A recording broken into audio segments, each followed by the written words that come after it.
Hello. Hello. चुकून बी पोलिसांना phone करू नकोस. मी तुझा इंस्टाग्राम अकाउंट हॅक केलोय. गपगोन मी सांगतो ते ऐक. मैंने तुम्हारा इंस्टाग्राम अकाउंट हैक किया है. क्या होता है? मेरे पास तुम्हारे इंस्टाग्राम अकाउंट का पासवर्ड है.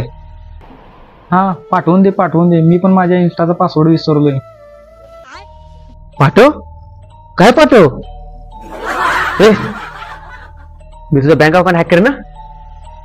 हा कर जरा जपून कर. पण माझं 14-15 हप्ते तटल्यात. ती बँकवाली तुझ्याच पाड लागतील.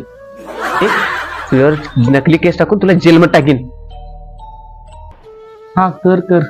तिथं तर मला 2 टायमाचं जेवण, मला एक मित्र भेटल तर माझं जरा जेवण चांगलं तर होईल. इथे काय मस्ती चालू आहे? हा मस्ती चालू आहे इथं. अनोळखी माणूस काय भावा मस्ती करणार. माझं मला झालंय पुरं आणि काय करतो तुझ्या संगड मस्ती.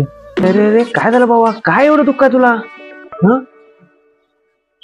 अरे जरा समजून घे, मी हॅकर आहे.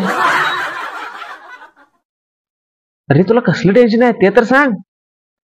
काय नाही रे, कर्जात आहे. किती कर्ज भाव तुला? काय नाही, 1-2 लाख रुपये असेल की. अरे तुला 5 लाख सोडतो, तू हार नको माणूस. असं मला उदाराचं आयुष्य नाही रे जगायचं. अरे उधार कसलं भावा? तू वाटलंस तर मला फोन करत जा. मला फक्त तुझी मेंटलच महत्वाची आहे.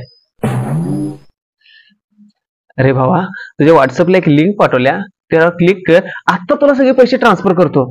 माझ्या धंद्याची शपथ. पण लिंक ओपन होणार आहे. का ओपन नाही होत लिंक? कारण मी एअरटेलचा युजर आहे रे. मग काय झालं? एअरटेलला कुठली ऑनलाईन लिंक आली की ओपन होत नाही. मी टेलिग्राम करतो भावा.